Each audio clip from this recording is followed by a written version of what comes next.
साधना करे, उसमें भी सायंकाल भी ज्यादा से ज्यादा समय करें। चौथा तथ्य इन साधना से संबंधित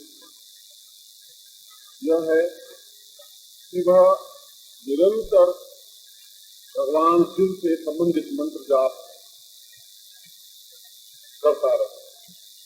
भगवान शिव से संबंधित मंत्र जाप का तात्पर्य साधना के समय जो आपको मंत्र लिखा हुआ है वह मंत्र, और इसके अलावा शिव से संबंधित कोई ओम शिव भी किया जा सकता है, ओम शंकर शंकर भी किया जा सकता है।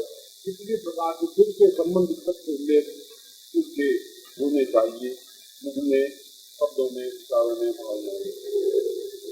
पांचवा तथ्य, एक दूसरे को अभिवादन करते समय, प्रणाम करते समय, प्रातः काल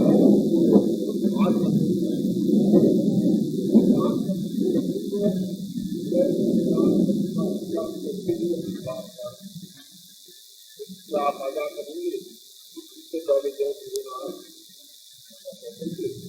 फिर आप अपनी बात तथा इस साधना में शिव से संबंधित वेदोक्त मंत्र का पाठ और शिव महिमा सूत्र का पाठ करना चाहिए। उस मंत्र के महिमा सूत्र और वह नहीं हो तो शिव का प्रिय मंत्र, वेदोक्त मंत्र, उसका पाठ उसको नित्य 1 बार या 108 बार करना चाहिए। जो महिमा सूत्र को 40 पत्ते हैं और वे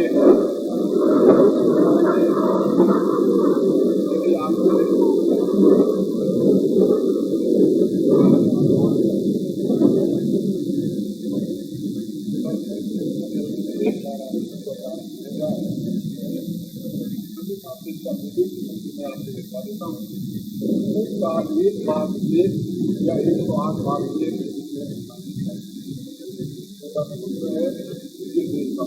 भगवान शिव का प्रिय मंत्र है।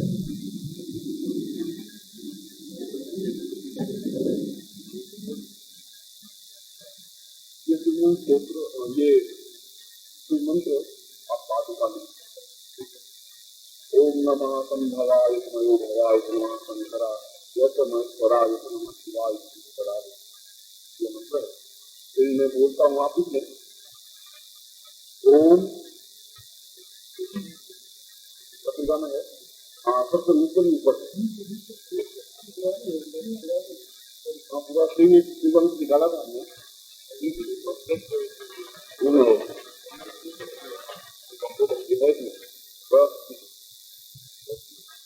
और सातवां, भगवान शिव की पूजा करते समय प्रातः काल अपने सामने शिव का एक कल्पित लिंग रखें, चाहे वह स्फटिक का हो, चाहे वह नर्मदा नर्मदेश्वर हो, और चाहे किसी बालू का कण का हो, चाहे गुड़ का हो। शिवलिंग तो सैकड़ों प्रकार के, हजारों प्रकार के बनते हैं, और कुछ नहीं हो तो शास्त्र वर्णित शिवलिंग दाहिने हाथ के मुट्ठी बांध करके इस प्रकार से पात्र रखते हैं कि शिवलिंग किया जाता है। और इस प्रकार 2 सेकंड के लिए शिवलिंग स्थापन कर और शिव मंत्र बोल करके इस पर आग का पत्ता या आग के फल चढ़ाने चाहते हैं। अर्थ से संबंधित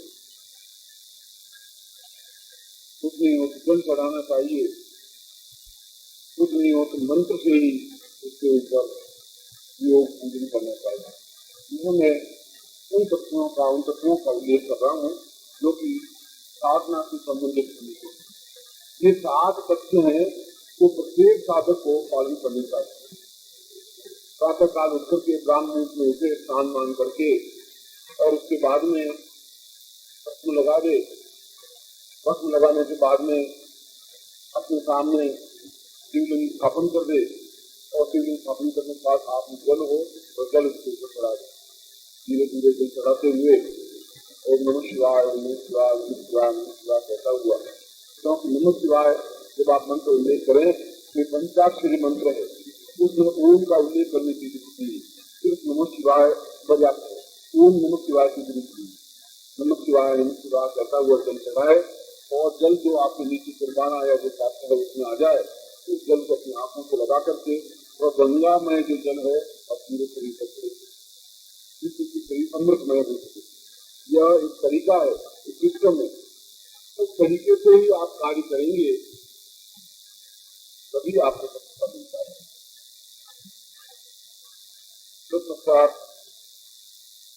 आप अपने मूल मंत्र का और वेदों के मंत्र का उल्लेख करके और फिर मूल मंत्र का प्रारंभ, इस प्रकार से आपका दिवस प्रारंभ होना चाहिए। सायंकाल भगवान शिव से संबंधित आरती गाकर बोलनी चाहिए और फिर अपने गानों के द्वारा कभी बजाते हुए और भगवान शंकर को भी यह शास्त्रों में वर्णित बात है।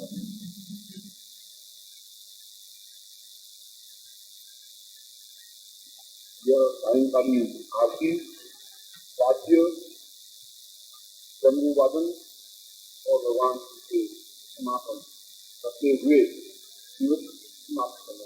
ये सामान्य एक उल्लेख है साधकों के लिए। महिलाओं के लिए भी बाकी सारे तथ्य इसी प्रकार से उल्लेखित हैं। वे भस्म अपने ललाट पर लगा सकती है, शरीर के अन्य अंगों पर भी लगा सकती है, और वस्त्र पहने हुए हो उसके ऊपर लगा सकती है, ऐसा शास्त्र में। यदि वे भस्म नहीं भी लगाती तब भी कोई दोष नहीं है, मगर महिलाओं के लिए शास्त्र में उल्लेख है कि भस्म लगा सकती है, अन्यथा भस्म लेकर के अपने शरीर पर सामान्य रूप से छिड़क करके ऐसा ही चिंतन करे जैसे उसके शरीर पर। मगर रुद्राक्ष की माला महिलाओं के लिए भी पुरुषों के लिए भी समान रूप से उचित है। और आज तो जितनी साधिकाएं प्राचीन काल में हुई है, जिन्होंने भस्म लगाई है शरीर पर, और ऐसा उल्लेख है आज तक में हजारों स्त्रियां लगाती और विभिन्न लगाती है। विभिन्न तो भगवान शिव का प्रतीक है जिसको अपने विराट को करना चाहिए। महीने क्षेत्र के बारे में कुछ दिन से उनका गण हुआ है और उन गण के माध्यम से इस प्रकार से, मगर आपको तीन बातें ध्यान रखनी चाहिए। एक तो आरती के बाद में हम शांति को पाठ करते हैं, जो शांति रंग शांति, और नित्य पाठ करते हैं। मैं सोचता हूँ कि आपको अभी तक यह याद नहीं हो पाया, ऐसा मुझे लग रहा है। आप आज नोट कर लें इसको, रात को याद करके फिर सोएं, और तब तक नहीं सोएंगे जब तक आपको याद नहीं है, क्योंकि पृथ्वीता तो बड़ी लंबी होती जा रही है।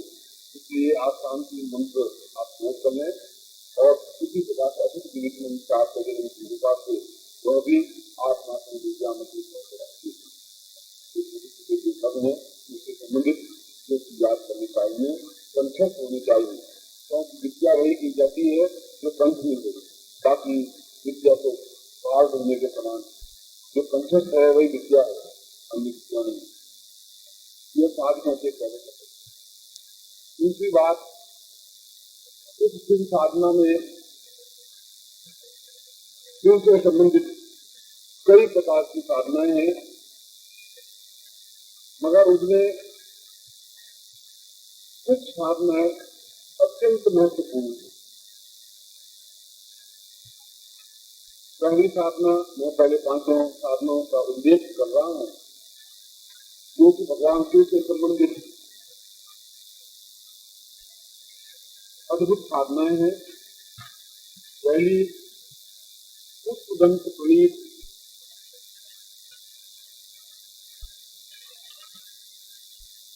भक्ति साधना।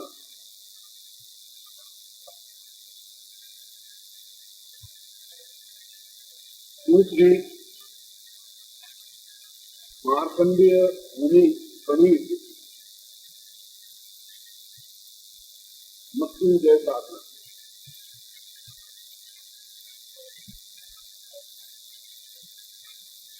तीसरी रावण कृत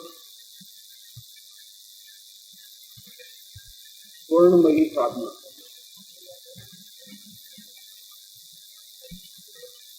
चौथी प्रभु ऋषि व्रत संजीवनी साधना। और पांचवी इंद्र व्रत अमृतत्व साधना। ये 5 साधनाएं विश्व विख्यात साधनाएं हैं, जो कि अपने आप में अद्भुत और आश्चर्य सफलता देने वाली है, अत्यंत महत्वपूर्ण है। पुष्पदंत प्रणीत भक्ति साधना भगवान शिव के गणों के रूप में एकादश रुद्र और 49 गण विश्व विख्यात। इन गणों में एक पुष्पदंत भी गण हुआ है। गण का मतलब सेवक, सहचर, अनन्यता के साथ भक्ति करने वाला, छाया के साथ रहने वाला, उसको गण कहते हैं। और इन गणों के जो अधिपति हैं उनको गणपति कहते हैं। तो भगवान शिव के 49 गण हैं और वे सभी निरंतर शिव के साथ रहने वाले, छाया की तरह। उनके अंग से ही उत्पन्न है, उन्हीं से उत्पन्न है, उन्हीं में लय है और पूरे विश्व पर उनका नियंत्रण है। उनमें एक पुष्पदंत की गण है, जिसकी भक्ति और भक्ति के माध्यम से भगवान शिव को अपने ललाट में और ललाट के तीसरे नेत्र में स्थापित करने में सफलता प्राप्त की थी। इसीलिए पुष्पदंत प्रणीत भक्ति साधना एक महत्वपूर्ण साधना मानी गई है। मैं एक प्रवचन में एक साधना समझ दूंगा। इस प्रकार से यह साधना की जाती है, जिससे कि इसमें सफलता प्राप्त हो जाए। दूसरी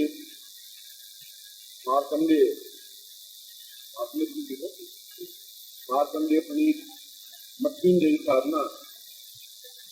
मार्कंडेय एक ऋषि पुत्र थे और ऋषि के कोई संतान जब नहीं हो रही थी,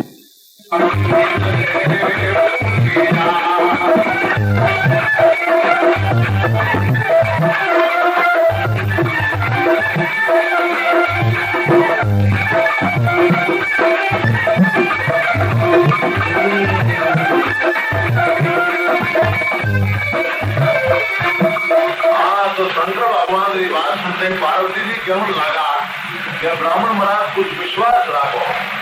कह रहे हैं विश्वास नम फलदायकम, विश्वास लिया करे, नहीं तो मंदिर में जान करे तन मन धन तेरा, पीछे ध्यान आगे तो चंबल नहीं ले जाए मेरा। तो भगवान कहते हैं भाई ऐसे विश्वास पकड़ी नहीं ना हम बता भी बैठे योगी न आते हैं और भक्ता तंत्री यंत्र गायत्री ना दे। भगवान कहते हैं योगी और साधु है, हृदय में मैं नहीं हूँ, मैं तो प्रेम में बस में हूँ। तो पार्वती जी केवल लगा ब्राह्मण महाराज उस भगवान के प्रति प्रेम रखो, विश्वास रखो। ब्राह्मण महाराज कह रहे विश्वास नहीं है भाई, मैं तो हाथ जन्म तक भी को घेरा पूछू और भी मारो विश्वास कर रहे।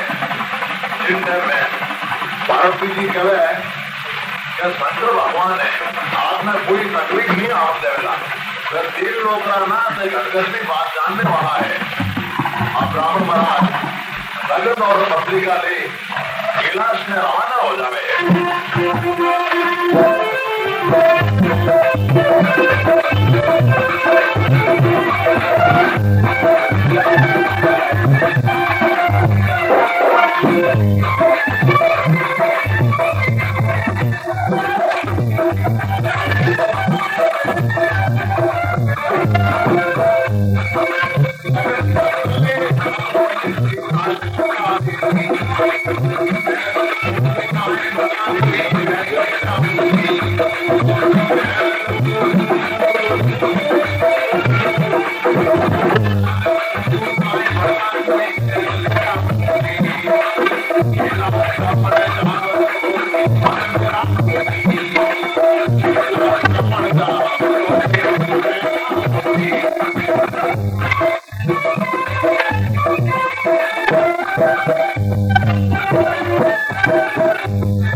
कि बिना पुत्र के जीवन यापन करना शमशान तुल्य है। मैं जीवन में एक पुत्र चाहता हूँ। मैं आपका भक्त हूँ, आपका सेवक हूँ। तो उन्होंने कहा कि तुम्हारे भाग्य लिपि में पुत्र है ही नहीं। उन्होंने कहा कि यह बात तो मुझे भी मालूम है कि मेरे भाग्य में पुत्र नहीं है, मगर आपके दर्शन करने के बाद भी अगर पुत्र नहीं है और आप भी अगर ऐसा कहेंगे कि तुम्हारे भाग्य में पुत्र नहीं है तो भविष्य में कोई आपकी साधना नहीं करेगा, आपका नाम कोई उल्लेख नहीं करेगा। क्यों? आपके दर्शन करने के बाद भी कुछ लाभ अगर नहीं होगा भक्त को तो कौन आपको स्मरण करेगा, आपको कौन याद रखेगा। उसने कहा कि तुमने एक ऐसी स्थिति को मुझे लाके खड़ा कर दिया है कि जिसको मैं न स्वीकार कर सकता हूँ न मना कर सकता हूँ, फिर भी मैं तुम्हें पुत्र प्रदान करता हूँ, मगर यह लघु आयु युक्त होगा। केवल 14 वर्ष की अवस्था में इसका शरीर शांत हो जाएगा। ऐसा कहकर के शिव ध्यान हो गए। समय पर पुत्र हुआ जिसका नाम मार्कंडेय रखा गया। जब 12 साल का हुआ तब पुत्र ने पूछा कि अन्य सारे ऋषि बालक पढ़ने के लिए गुरुकुल में जाते हैं, आप मुझे पढ़ने के लिए नहीं भेज रहे हैं। पिता ने कहा कि व्यर्थ है, तू तो केवल 14 साल की आयु लेकर के ही हमारे गर्भ से उत्पन्न हुआ है, कुछ ही दिन तेरे बाकी हैं और तब मृत्यु तुम पर आघात करेगी, ये शरीर समाप्त हो जाएगा। उन्होंने कहा कि कोई उपाय। उन्होंने कहा कि मृत्यु पर विजय तो केवल भगवान शिव दे सकते हैं और किसी देवता की सामर्थ्य की बात नहीं है। मृत्यु टालने की, अकाल मृत्यु समाप्त करने की तो केवल एक ही उपाय है कि भगवान शिव को प्रसन्न किया जाए, शिव के सानिध्य में रहा जाए, शिव सायुज्य हुआ जाए। बालक ने उसी दिन से मंदिर में, भगवान शिव के मंदिर में उस शिवलिंग के पास में बैठे। ठीक 14 साल जिस दिन पूरे हुए, यमराज स्वयं उसको लेने के लिए आए तो देखा कि बालक शिवलिंगी को दोनों हाथों से पकड़े हुए निर्भय यमराज की तरफ आ रहा है। यम ने कहा तुम्हें चलना है। उसने कहा चंद्रशेखर माश्रय ममकिन परिस्थिति गई है। चंद्रशेखर मेरे आश्रित में है, मैं चंद्रशेखर के चरणों में बैठा हुआ हूँ, तो यम मेरा बिगाड़ेगा भी क्या, तो मेरा कर भी क्या, तुम्हें हिम्मत है तो मुझे ले जा सकता है। और वहाँ पौराणिक आख्यान के अनुसार शिव और यमराज में युद्ध हुआ और मार्कंडेय आगे चल करके महर्षि मार्कंडेय बने, उन्होंने विद्या सप्तशती और मार्कंडेय पुराण का पूरा उल्लेख किया। मगर वह मार्कंडेय प्रणीत जो साधना, जिस साधना के माध्यम से वे मृत्युंजय बने, वह साधना अपने आप में अत्यंत ही तेजस्वी, गोपनीय और महत्वपूर्ण साधना। उसके 3 भाग हैं। एक महामृत्युंजय साधना, दूसरी अमृतवर्षिणी साधना और तीसरी मृत्युंजयी साधना। तीनों ही अपने आप में अद्भुत हैं और तीनों ही मार्कंडेय प्रणीत हैं, जिसका आगे चल करके देवताओं तक ने भी उपयोग किया। ऋषि की साधनाओं को देवताओं ने उपयोग किया। यह अपने आप में आश्चर्यजनक तथ्य है, मगर महत्वपूर्ण तथ्य। तीसरी साधना मैंने आपको रावण कर स्वर्णमयी साधना। रावण तो उस समय त्रेता युग में संसार का महान वैज्ञानिक और अद्वितीय साधक रहा है। उस समय उसके समान को नीतिवान नहीं रहा। हमने इतिहास को एक गलत दृष्टि से देखने की कोशिश की, क्योंकि हमारी हमेशा एक परिपाटी रही है, परंपरा रही है कि हम जिसके बारे में लिखते हैं उसको भगवान बना देते हैं और उसका जो भी विरोधी होता है उसको बिल्कुल जमीन में डाल देते हैं। आप विष्णु पुराण पढ़ लें तो बस उसमें लिखा है कि विष्णु ही सब कुछ है, विष्णु से शिव पैदा हुए हैं, विष्णु से ब्रह्मा पैदा हुए हैं, विष्णु ही सब कुछ है। और फिर आप शिव पुराण पढ़ लें तो लिखेंगे शिव ही सब कुछ है, शिव के तो रोज सेवा करते हैं, विष्णु सेवा करते हैं, ब्रह्मा सेवा करते हैं, शिव से ब्रह्मा विष्णु पैदा है, शिव ही महान।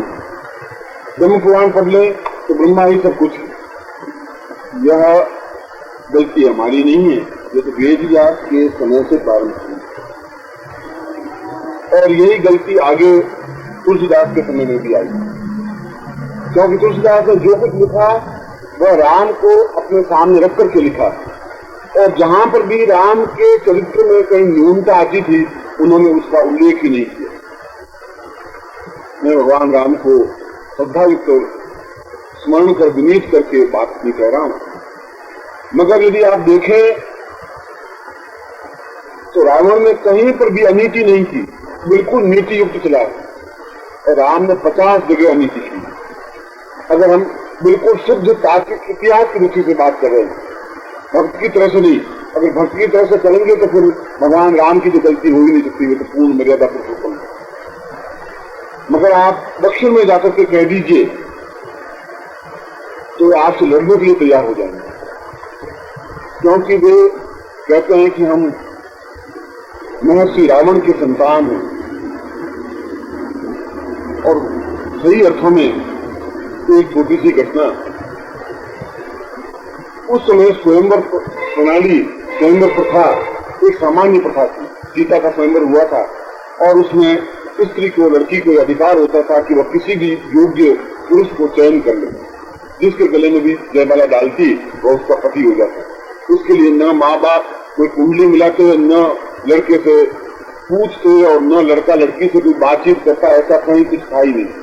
सीधा लड़की को वह कारण बताता कि ये अमुक हैं, इनकी ये उनके पुत्र हैं, उनके पितामह का नाम ये है, उस जगह के ये मालिक हैं, ये है, और वो आगे बढ़ती रहती, जहाँ उसकी इच्छा होती उसके गले में जयमाला डालती।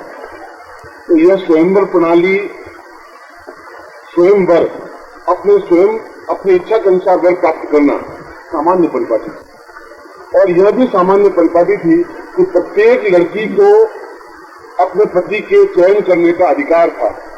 सीता को अधिकार था, द्रौपदी को अधिकार था, सब जगह अधिकार रहा। कन्या स्वयं किसी भी पुरुष से पूछ सकती थी कि मैं तुम्हें पति रूप में वर्ण करना चाहती हूँ, पुरुष मना कर लेता, कोई बात नहीं, और स्वीकृति हो जाती तो विवाह हो जाता, एक सामान्य बात। और उसी रूप में शूर्पणखा ने राम से पूछा कि मैं आपसे विवाह करना चाहती हूँ। राम ने कहा मैं तो शादीशुदा हूँ, मगर लक्ष्मण कुंवारा है, ये राम कह रहे हैं, और तुलसी के रामायण की बात कह रहे हैं, बिल्कुल अमीर की बात। अब सत्य बात तो ये है कि वो कुंवारा था ही नहीं, उर्मिला के पति थी, मगर उसने चाहे विनोद में ही कहा हो, चाहे हास्य में भी कहा हो, पर असत्य तो हास्य में भी असत्य कहलाएगा। उनका मैं तो शादीशुदा हूं, पत्नी बैठी है और ये कुंवारा, तो मुझसे बात कर सकते। सूर्पनखा में बिल्कुल सामान्य उसी पद्धति में, जिस पद्धति में उस युग में प्रथा थी, उस प्रथा के अनुसार लक्ष्मण को पति के रूप में याचना की, और लक्ष्मण ने सीधा तीर निकाल कर उसके नाक पर प्राण काटा। आज के युग में भी 84 में भी कोई लड़की आके आपको कहे मैं शादी करना चाहती हूँ, आप ना काम नहीं कर सकते, आप मना कर लेंगे, फटकार देंगे, सत्य बोलेंगे, कह लेंगे मैं शादीशुदा हूं। मगर ये कौन सी नीति थी, ये कौन सा अधिकार था, ये कौन सा तरीका था, कौन सा सिस्टम था? एक नीति वाली बात ये। और आप उस नीति की रावण की देखिए कि सीता का हरण किया, हरण तो भगवान कृष्ण ने भी किया था, द्रुपदा का, अर्जुन की बहन का, सुभद्रा का हरण किया। हरण करना तो वहां एक सामान्य परिपाटी थी, और विवाहित स्त्रियों का हरण होता था, कुंवारी कन्याओं का हरण होता था। मगर हरण करने के बाद भी रावण अपनी ही नगरी में चाहता तो अपने महल में रख सकता था, पत्नी बना सकता था, मगर उसने एक बार नीति का उल्लंघन नहीं किया। अशोक वाटिका में रखा, और तुलसीदास जैसा राम भक्त भी यह लिखने के लिए बाध्य है कि जब भी रावण मिलने के लिए गया, मंदोदरी को साथ लेकर के गया, अकेले नहीं गया मिलने के लिए। उससे ज्यादा नीतिवान क्या बात है। मैं ऐसा कहकर के कोई रावण की प्रशंसा कोई नहीं कर रहा हूं, मगर सत्य क्या है वह मैं सामने रख रहा हूं। उसके समान नीतिवान और ज्ञानवान सारी प्रकृति को नियंत्रित किया हुआ था। इंद्र उसकी इच्छा के अनुसार वर्षा करता था, वायु उसकी इच्छा के अनुसार हवा देता था। हम भी प्रकृति को वश में किए हुए हैं, जब चाहे बटन दबाते हैं वायु को बंद कर लेते हैं, जब चाहे उसको प्रारंभ कर लेते हैं। मगर हम तो थे उसके बाद 5,000 साल आगे जाकर के ऐसा कर पाए, वह उससे पहले उस स्टेज पे पहुंच चुका था। यह वायु अपनी इच्छा के अनुसार चलाने का मतलब इस प्रकार की मशीन, इस प्रकार की बना चुका था कि वह जैसा भी चाहता वायु ले सकता था, छोड़ सकता था। वायुयान तो हमने बहुत बाद में बनाया, पुष्पक विमान तो उसने पहले ही बना दिया, और उसी पुष्पक विमान में बैठ करके राम अयोध्या में लौटे। राम के पास पुष्पक विमान नहीं था, भारतवर्ष में उसमें और कहीं पुष्पक विमान नहीं था, केवल लंका में था। जब रावण की मृत्यु हुई तो विभीषण ने कहा कि पुष्पक विमान आपको बैठ सकते। उतना बड़ा साइंटिस्ट, वैज्ञानिक, नीतिवान हमारे इतिहासकारों ने इतना घृणित और नीचा गिरा दिया है कि हम रावण का नाम लेके हमारे मन में न मालूम कितने कितने विचार पैदा हो जाते हैं कि उसके जैसा तो कोई दया पीता आदमी था नहीं, क्योंकि हमने सही तरीके से रावण के ग्रंथों का अध्ययन ही नहीं। यदि आप कभी रावण संहिता का पाठ कर लें, एक बार रावण संहिता को पढ़ लें, आपकी सारी विचारधारा अपने आप में बदल जाएगी, आप सही स्थिति पे खड़े हो जाएंगे।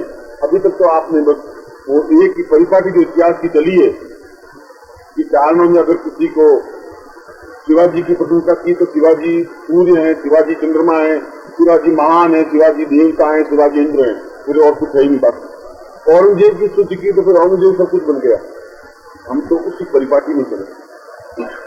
यह तो रावण के बारे में सैकड़ों उल्लेख है, रावण समुच्चय ग्रंथ में तो रावण की अद्भुत प्रशंसा की हुई। मैं इस वस्तु को ग्रहण कर रहा हूँ। मैं कह रहा कि वही रावण भगवान शिव का अत्यधिक प्रिय और श्रेष्ठतम साधक था, जिसने कैलाश पर्वत को अपनी हथेली में उठाकर के लंका पर लाने के लिए तैयार हो गया, जिसने कहा कि अगर शिव प्रसन्न नहीं होते हैं तो भक्त शिव से भी, भगवान से भी बढ़ के जाता है, और मैं आपको पूरे कैलाश को उठा करके वहां पर लंका में रख दूंगा, नित्य आपको दर्शन करेंगे, अन्यथा आप मेरा ये कार्य करेंगे। ऐसे रावण ने